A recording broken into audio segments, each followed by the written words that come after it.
जो हमारे इस गौड़ीय संप्रदाय का मूल स्थान तोटा गोपीनाथ में हम लोग पहुंचे। तोटा का मतलब क्या है? तोटा का यहाँ की लोकल भाषा का मतलब है बगीचा।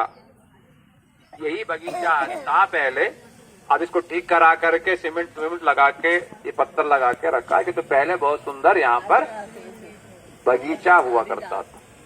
और इसी बगीचे में से चैतन्य महाप्रभु जी ने भावावेश में गोपीनाथ जी को प्रकाशित किया, यानी मिट्टी जो रेत था उसको खोदते हुए उसके भीतर से गोपीनाथ जी प्रकट हुए और वही श्री गोपीनाथ जी को यहाँ पर स्थापना हुआ। इसलिए इस स्थान का क्या नाम है?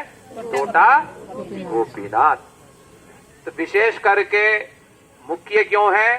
क्योंकि यहीं पर स्वयं श्री राधा जी का स्वरूप श्री गदाधर पंडित जी यहाँ पर वे रहते थे और बड़े ही गंभीर भाव से वे भजन करते थे। और चैतन्य महाप्रभु जी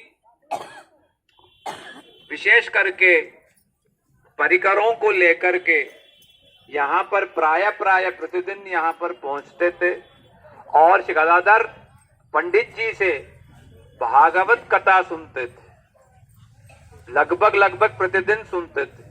और सारे लोग स्वरूप दामोदर, राय रामानंद जी, रघुनाथ दास गोस्वामी पाल, सारे लोग यहाँ श्री गदाधर पंडित जी से भागवत की व्याख्या सुनते। बताओ किसे सुन रहे हैं? गदाधर पंडित जी से। गदाधर पंडित जी कौन है? स्वयं श्री राधा जी हैं और महाप्रभु की लीला में पुरुष वेश में। तो इसीलिए स्वयं श्री राधा जी से ही भागवत सुनने का सौभाग्य, ये इस स्थान की बड़ी महिमा है। यहाँ पर तरह तरह की व्याख्याएं, भागवत केवल कथा नहीं है, भावना है। और वो केवल दो एक नहीं है, एक एक महाप्रभु ने एक ही श्लोक, भागवत के एक ही श्लोक की कितने 64 प्रकार से, इससे भी ज्यादा फिर प्रकार से व्याख्या किया। इतनी प्रकार की व्याख्याएं। तो इसीलिए ये जो श्री राधा जी के मुखारविंद से यहाँ पर व्याख्या सुनते थे, महाप्रभु सीखते थे राधा जी का क्या भाव है, क्या है। और विशेष करके श्री ध्रुव महाराज जी और प्रहलाद महाराज जी के भी जो चरित्र हैं वो भी महाप्रभु बार बार सुनते थे, बार बार। एक तो सकाम भक्ति, एक और दूसरा निष्काम भक्ति की है। और वहां कैसी कैसी जो स्तुति है सब कुछ बार बार व्याख्या सुनते, श्लोक की व्याख्या है।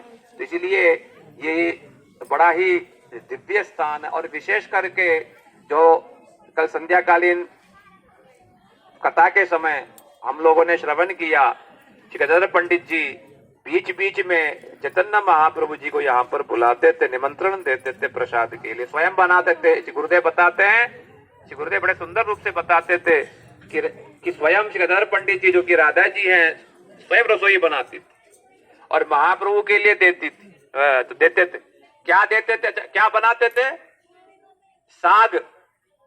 साग को थोड़ा सा बॉईल करके बस उसमें नमक डाल करके बना दिया बस। और उसके बाद चावल, और उसके बाद वैसे ही दो एक चीजें फिर बना के बड़ा ही सीधी सादी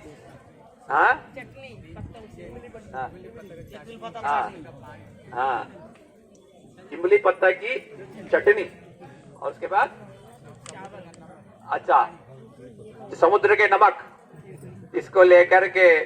और महाप्रभु को इतनी प्रसन्नता मतलब मिलता था प्रसाद पा करके, तो महाप्रभु बड़े ही प्रसन्न हो जाते थे। तो सनातन गोस्वामी पाद जी को निमंत्रण देने की बात कही। तो नित्यानंद प्रभु को भी बुलाया और सब कुछ हुआ। विशेष करके सनातन गोस्वामी पाद जी की बात कल हम लोगों ने जो है श्रवण किया। वो पीछे के जो समुद्र का जो रास्ता है, सनातन गोस्वामी पाद पीछे के रास्ते से यहाँ पर पहुंचे कि तो दोपहर का समय था और उसमें रेती में जो गर्माहट है, फफोले हो जाते हैं। सनातन गोस्वामी पाद जी को तो पता ही नहीं चला फफोले ये हो चुके हैं, उनको उसका ज्ञान ही नहीं है। केवल महाप्रभु और गदाधर पंडित जी के संग के लाभ के लिए यहाँ पर पहुंचे। तो महाप्रभु नित्यानंद प्रभु पहले प्रसाद पाए और फिर जो कुछ भी बच गया वे गदाधर पंडित जी से प्राप्त किया। सनातन गोस्वामी पाद जी ने उसी को जो है सनातन गोस्वामी पाद जी ने बाद में यहाँ पर प्रसाद पाया। विशेष करके श्री गदाधर पंडित जी महाप्रभु के भावों में सब समय डूबे रहते थे और श्री चैतन्य महाप्रभु जी के साथ रहते थे नवद्वीप से ही। किंतु नवद्वीप के बाद जब संन्यास ले लिया वे महाप्रभु के साथ साथ ही पूरी धाम भी चले आए और यहीं पर महाप्रभु ने स्थान दे दिया, नहीं तुम यहां रहो। देखो ये भी एक शिक्षणीय विषय है। महाप्रभु कहाँ रहते थे? महाप्रभु कहाँ रहते थे? गंभीरा में रहते। किंतु बाकी जितने जो पार्षद है सबको जगह दे दिया, तुम सिद्ध बकुल में रहो, तुम सतासन रोड में रहो, और इनके लिए कहाँ दे दिया? यहाँ पर रहो। पास पास में चिपका के नहीं रखा, सबको दूर दूर में। किंतु जब मिलना था, जब मिलते थे तब क्या बात होती थी? कृष्ण कथा, इसके अलावा और कोई बात नहीं। तो इसीलिए ये सब शिक्षणीय विषय है बहुत कुछ। तो यहाँ पर महाप्रभु ने यहाँ जगह दिया, यहीं पर रहो, तो वे यहीं पर रहते थे।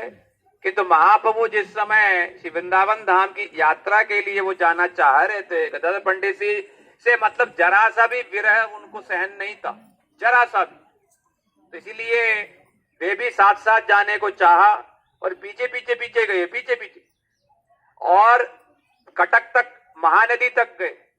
और महाप्रभु ने कहा कि इसको पार करके मुझे जाना है, तुम मेरा पीछा मत करो, तुम मेरी साथ चलोगे मैं वृंदावन जा नहीं पाऊंगा। क्यों नहीं जा पाएंगे? क्योंकि राधा जी के स्वरूप हैं, तो वो वृंदावन जा करके वहां कृष्ण का भाव न जग जाए, जिसके कारण वो गदाधर पंडित जी को उन्होंने फिर मना किया। गदाधर पंडित जी से तो बिल्कुल सहन ही नहीं हुआ।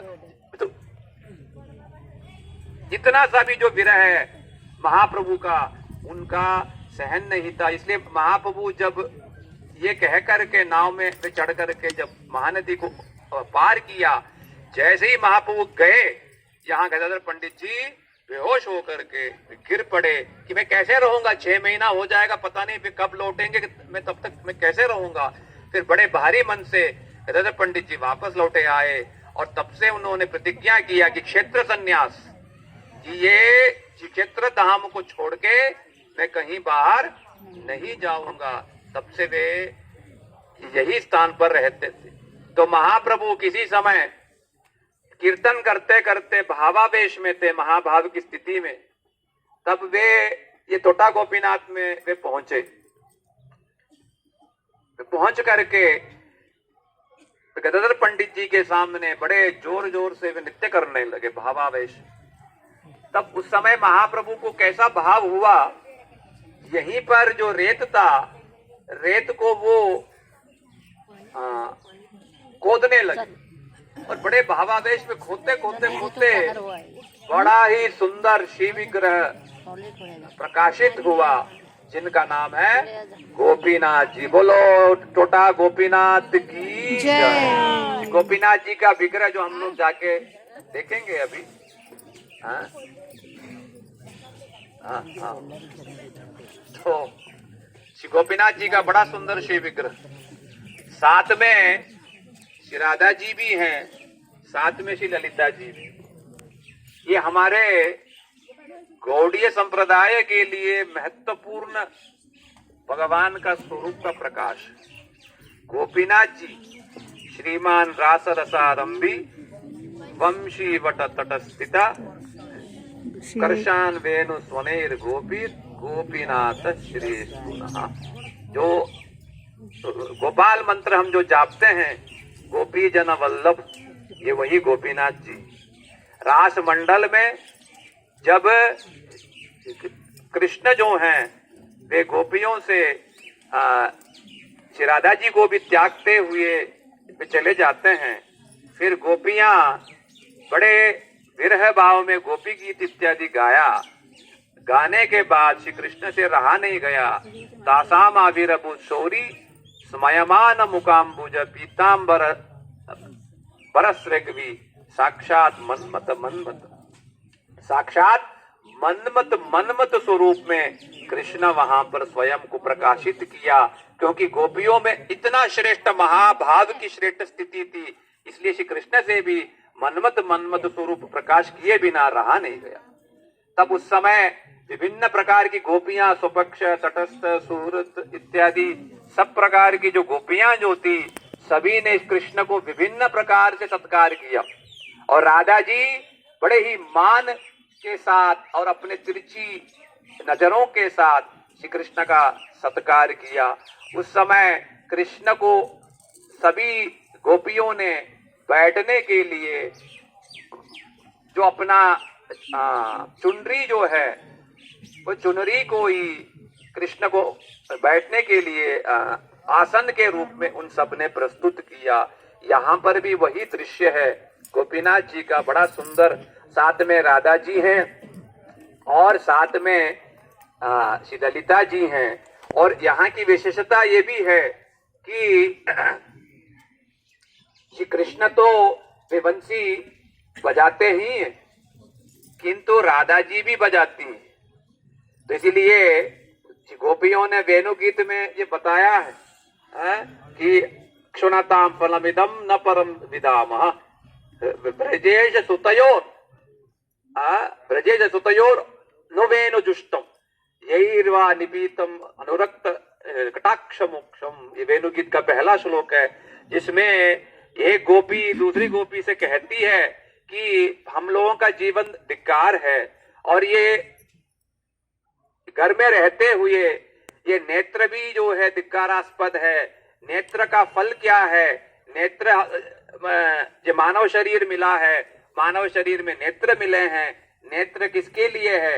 ये नेत्र कृष्ण के रूप माधुर्य का जो दिव्य दर्शन जो है वो करने के लिए है। विशेष करके जिस समय कृष्ण वेणु बजाते हुए और मंद मंद मुस्कान करते हुए और अपने बड़े ही प्रेम भरी दृष्टिकोण को जब वो छोड़ते हैं बाण की तरह, और जो बाण रूपी दृष्टि को पाकर के कोई भी काबू में नहीं रह पाता है, उस प्रकार के प्रेम भरी जो दृष्टिकोण को जो देखना और कृष्ण के मुख सौंदर्य का जो दर्शन है, यही इन नेत्रों का सुफल है।